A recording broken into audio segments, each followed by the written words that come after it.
ద్వారా లేదా అవ్యక్త నిరాకార స్వరూపాన్ని ఆరాధన చేసేవాళ్ళు పరిపూర్ణుల? ఏది రెండిట్లో మార్గము, సరైన మార్గం ఏమిటి అని అర్జునుడు ప్రశ్న వేశాడండి. మీకు విషయం చెప్తాను. బ్రహ్మణోహి ప్రతిష్ట అహం అని భగవానుడు ముందు చెప్తున్నాడు. మనకి బ్రహ్మజ్యోతి అని అంటారండి, మీరందరూ వినే ఉంటారు. ఆ బ్రహ్మజ్యోతి ఎటువంటి గుణము లేకుండా నిర్వికల్ప నిరాకార పరంబ్రహ్మము అని అంటారు. అయితే భగవానుడు నేనే ఆ బ్రహ్మాన్ని ప్రతిష్ఠ చేసిన వారిని అని అంటారు. కృష్ణుడి లోపల నుంచి, ఆ భగవానుడి లోపల నుంచి వచ్చే ఆ తేజస్సే ఈ బ్రహ్మజ్యోతి అండి. మనకి భాగవతం చెప్తుంది, బ్రహ్మేతి పరమాత్మేతి భగవాన్ ఇతి శబ్దతే. 3 రకాలుగా మనం భగవంతుని అర్థం చేసుకోవటానికి. ఒకటి బ్రహ్మం, నిరాకారమైన బ్రహ్మజ్యోతి. రెండవ స్థాయి ఏంటట, ఇంకొక పైన అడుగు, హృదయంలో పరమాత్మగా భగవంతుణ్ణి భావన చేయటం. దానికంటే పై స్థాయి ఏంటట, భగవంతుణ్ణి భగవానుడిగా, ఈశ్వర పరమకృష్ణ సచ్చిదానంద విగ్రహ అనాదిర్ ఆదిర్ గోవింద సర్వకారణ కారణం, సచిదానంద స్వరూపమైన భగవానుణ్ణి అర్థం చేసుకోవటం. ఇది ఇక్కడ అర్జునుడికి ప్రశ్న. ఇదా అదా, సాకారమా అవ్యక్త స్వరూపమా, ఏంటి అని అడుగుతున్నారండి. అని రెండవ శ్లోకాన్ని ఒకసారి చదవండి. భగవానుడు ఏమని దానికి సమాధానం ఇస్తున్నారు?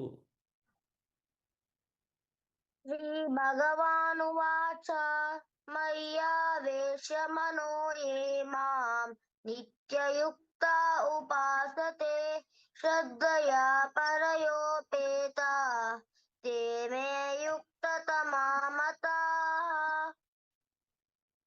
శ్రీ భగవానుడు పలికాడు, నా సాకార రూపము పైననే తమ మనస్సును స్థిరపరిచి మహోన్నతమైన దివ్యమైన శ్రద్ధతో నన్ను అర్చించడంలో సర్వదా నెలకొని ఉన్నవారే అత్యంత పరిపూర్ణులు అని నేను భావిస్తాను.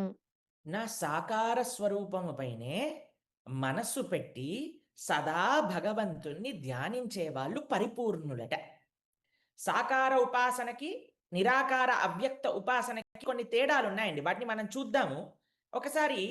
అసలు అవ్యక్త స్వరూపాన్ని ఆశ్రయించే వారి యొక్క తత్వము కూడా భగవానుడు చెప్తున్నారండి. 3వ శ్లోకం, 4వ శ్లోకం, 5వ శ్లోకం, ఈ 3 శ్లోకాలు ఒకసారి చదువుదాం.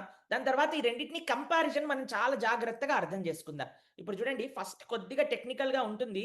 ఈ ఒక్క టెక్నికల్ పార్ట్ అయిపోయింది అనుకోండి, ఇంకా సూపర్ అనమాట. అసలు ఈ అధ్యాయంలో ఎన్నో విషయాలు మనం నేర్చుకోవచ్చు. చాలా జాగ్రత్తగా వినండి. ఇప్పుడు భగవానుడు 3, 4, 5 శ్లోకములలో ఏమంటున్నారు?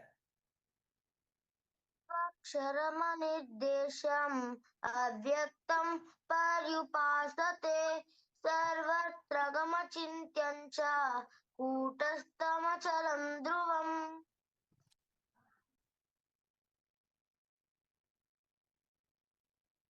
సంయమ్యేంద్రియగ్రామం సర్వత్ర సమబుద్ధయః తే ప్రాప్నువంతి మామేవ సర్వభూతహితే రతాః.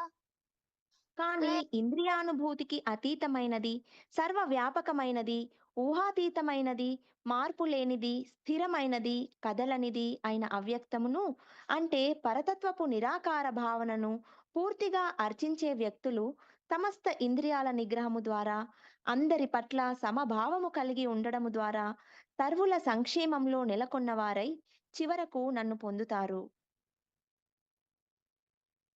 క్లేశోధికతరస్తేషాం అవ్యక్తాసక్తచేతసాం అవ్యక్తా హి గతిర్దుఃఖం దేహవద్భిరవాప్యతే. పరమ పురుషుని అవ్యక్త నిరాకార తత్వము పట్ల మనస్సు ఆసక్తమైన వారికి ప్రగతి చాలా కష్టముతో కూడి ఉంటుంది. ఆ పద్ధతిలో ముందుకు పోవడం దేహదారులకు సర్వదా కఠినమే. మీరు చూడండి, ఇక్కడ ఫస్ట్ సాకార రూపం గురించి భగవానుడు చెప్పాడండి. ఎవరైతే సాకార రూపాన్ని ఆశ్రయిస్తారో, మనస్సు సాకార రూపానికి భక్తి యోగం ద్వారా ఎవరైతే సాకారం అనంటే శ్రీకృష్ణుడి యొక్క స్వరూపము, నారాయణుడి యొక్క భగవానుడి యొక్క స్వరూపంగా సకార అంటే ఆ ఆకార ద్వారా ఆశ్రయించి, శ్రీ విగ్రహం తర్వాత స్వామి యొక్క స్వరూపాన్ని ఆశ్రయించి భక్తి యోగం ద్వారా శరణాగతి ద్వారా భగవానుణ్ణి చేరుకోవాలి అని అనుకుంటారో వారు పరిపూర్ణులు అని అనుకున్నా. దాని తర్వాత అవ్యక్త స్వరూపం గురించి భగవానుడు చెప్తున్నారు. అవ్యక్త స్వరూపానికి ఏ ఏ లక్షణాలు ఉన్నాయట? అవి నిరాకార అవ్యక్త స్వరూపము, ఇంద్రియాతీతము, అనిర్వచనీయము, దాని తర్వాత అచింత్యము, మార్పు లేనిది, నిశ్చలమైనది, స్థిరమైనది అని ఎన్నో విశేషణాలతో ఈ అవ్యక్త రూపాన్ని, ఆ బ్రహ్మజ్యోతి గురించి చెప్తున్నారండి. దాని తర్వాత ఏమంటున్నారు? సర్వేంద్రియాలను నిగ్రహించి, ఎవరైతే సర్వుల పట్ల సమభావన కలిగి, సర్వ జీవితుల యొక్క క్షేమంలో నెలకొని, చాలా తపస్సును ఆచరించి, చాలా కఠినమండి. మీరు చూస్తారు, మనం కొన్ని కొన్నిసార్లు కుంభమేళ ఇత్యాది ప్రదేశాలకు వెళ్ళినప్పుడు యోగులన్నీ కూడా ఇంద్రియాలను మొత్తం నిగ్రహించి తపస్సును ఆచరిస్తూ ఉంటారు. ఆ? ఇది అవ్యక్త ఆరాధన 5వ శ్లోకంలో స్వామి చెప్తున్నారు. చాలా చాలా క్లేశము కలిగినదట ఎవరైతే అవ్యక్తము పట్ల ఆసక్తి కలిగిన వారో. దాని తర్వాత ఏమంటున్నారు? చాలా కఠినమైన ప్రాసెస్ అట, చాలా సమయం తీసుకుంటుందట భగవానుడి దగ్గరికి వెళ్ళడానికి. మీరు చూడండి ఒకసారి, సాకార ఉపాసన, అవ్యక్త నిరాకార ఉపాసన, ఈ రెండిటికి ఉండే తేడాలు చెప్తాను. సాకార ఉపాసన కూడా ఒక పర్వతం ఎక్కటం అని అనుకోండి. నిరాకార అవ్యక్త ఉపాసన కూడా పర్వతం ఎక్కటమే అండి. కానీ ఎప్పుడైతే మనం సాకార ఉపాసనలో భగవానుని భక్తి యోగం ద్వారా చేరుకుంటామో, అది చాలా సింపుల్ ప్రాసెస్ అండి. చూసారా మీరు ఎలా ఫాస్ట్గా హ్యాపీగా పైకి ఎక్కాల్సిందే అండి, కానీ సులభమైన మార్గం అది. కానీ అవ్యక్త నిర్వికార ఉపాసన ఏదైతే యోగ మార్గంలో ఉన్నదో అది చాలా కఠినమైనది, చాలా ముళ్ళబాట, చాలా పైకి కిందికి పైకి కిందికి లోయలు చాలా ఉన్నాయి.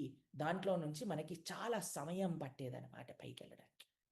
సాకార ఉపాసనకి, నిర్వికార అవ్యక్త ఉపాసనకు ఉండే ఫస్ట్ తేడా ఇది. రెండవది ఏంటో తెలుసా అండి? భక్తి యోగ మార్గంలో, సాకార ఉపాసన మార్గంలో మనకి మంచి భక్తుల యొక్క సాంగత్యం ఉంటుంది.